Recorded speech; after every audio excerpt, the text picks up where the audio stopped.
Jinoiy ishlar qonunidagi jinoyatining og'ir yengilligiga asosan jazolanadi.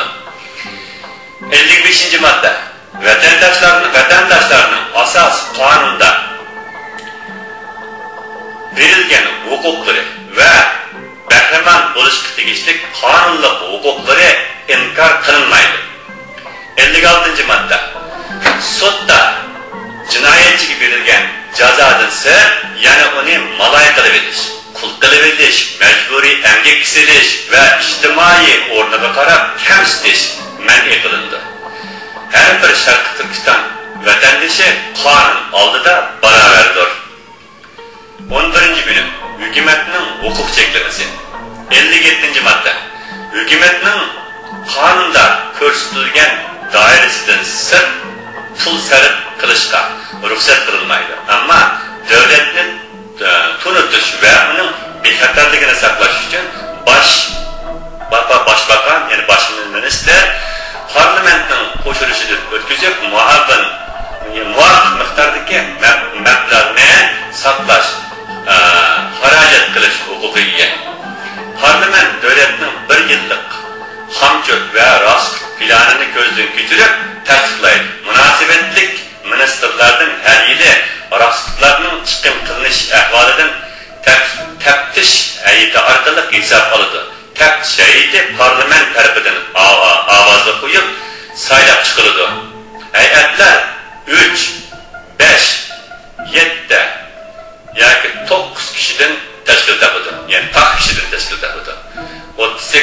58-modda Sharq Turkiston hukumati hech kimga alohida imtiyozli mansablarni hadya qilmaydi. Hukumatda vazifa o'taguvchi shaxs yoki millat vakili parlamentning ruxsatisiz davlat ichi va sirtidagi hech kimdan hukumat nomiga hadya yoki mansab qabul qilmaydi. 12-bölüm Adliya. 59-modda Sharq Turkiston hukumatining adliya sistemasi parlament tarafidan alohida chiqarilgan qonunga asosan qurilgan oliy sud mahkamasi va tuvan darajalik yoki yerlik sud mahkamalari orqali faoliyat qiladi. Sudchilar, advokatlar va taftishlar adliya ministri tarafidan oliy maktablarning qonun fakultetlarini bitirgan xizmat tarihi fakt xalq ichida obro'li qonunshunoslar ichidan tayinlandi. Sudchilar va taftishlar bir taraf turib vazifalarini odillik bilan bajardi. 60-modda sudlanganlar tuvan darajalik yoki yerlik sud mahkamalarining chiqargan qarori va hukmnomalari haqida norozilik arzilarini oliy sud mahkamasiga sunish huquqiga ega. 61-modda Sharq Turkiston adliya sistemasi asos qonunda belgilangan barliq qonunlarni bitirib ijro qiladi. Xalqaro kelishimlarda Sharq Turkiston Cumhuriyeti tarafidan turib, xalqaro qonunlarni ko'zda tutgan asosda ish bajaradi. 62-modda barliq jinoiy ishlar byurolari taftishning qonuniy shikoyatnomasiga asosan bir taraf sudga topshirildi. 63-modda davlat ichida Sharq Turkiston davlatiga qarshi urush e'lon qilish, davlat dushmanlarining yoki davlatni ishg'ol qiluvchilarning irodasi bo'yicha ularga yordam qilish, ularga qulaylik yaratib berish, vatanga osiylik qilish jinoyati bo'lib hisoblanadi. 13-bölüm Asos qonunga tuzitish kirgizish. 64-modda mazkur parlament har qanday vaqtda parlamentning 3dan 2 ovozi bilan asos qonunning moddalariga tuzitish kirgizish huquqiga ega. Ammo asos qonunning dastlabki 1, 2, 3, 4, 5 va 6 moddalariga tuzitish kirgizishga va tuzitish kirgizish haqida taklif berishi qat'iy man etiladi. Tuzitish kirgizilgan moddalar asos qonunning qo'shimcha qismida aniq ko'rsatildi. 65-modda bu asos qonunning dastlabki 6 moddasiga asosan tuzilgan Sharq Turkistonning qonunlari Sharq Turkiston Cumhuriyeti territoriyasida ve Şarkı Türkistanlıklar yaşaydıgan dünyanın her kandak joyida kuchigidir, yani muqaddasdir. 66. madde. Sürgündük Şarkı Türkistan parlamentinin a'zolari her 4 yılda bir qatim 11. ayının dastlabki haftasida elib berildi. 11. ayının 12. günü yeni parlament en tashqadan parlament a'zosining riyosatchiligida qasam bilan vazifa topshirib oladi. Qasam murosimidan keyin parlament a'zosi qonunning 12. moddasiga asosan, mazkur qonunning 12. moddasiga asosan faoliyatlarni elib bordi. 67. madde.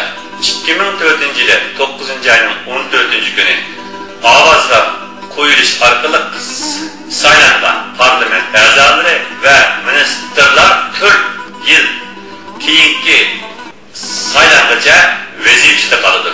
14. bölüm. Oliy sud mahkamasi. 68. madde. Oliy sud mahkamasi Şarkı Türkistan parlamenti tarafidan chiqarilgan qonunlarga asosan qurilgan bo'lib, u asos qonun hukmi bo'yicha chiqarilgan qarorlarning va Şarkı Türkistan parlamenti nizomnomalarining shakli ham mohiyat jihatdan asos qonunga uyg'un bo'lgan yoki bo'lmaganligi haqida nazorat qilib bordi. Oliy sud mahkamasi 9 kishilik bir hay'atdan, ya'ni 9 kishilik taq kishilik bir hay'atdan tashkil topadi. Oliy sudning boshlig'ini bosh ministr, ya'ni boshbakan tayin qiladi. Mazkur 9 hay'at a'zolari har 4 yilda bir qatim parlament a'zolari tomonidan saylanadi. 69. madde. Asos qonun sud mahkamasi Cumhuriyet bosh sudchisining shikoyati va parlamentning qarori bilan davlatning milliy manfaatini og'ir ziyonga uchratgan davlat raisi, bosh ministr ve ministerlarni asos qonun sud mahkamasining bartaraf qilishiga topshirildi.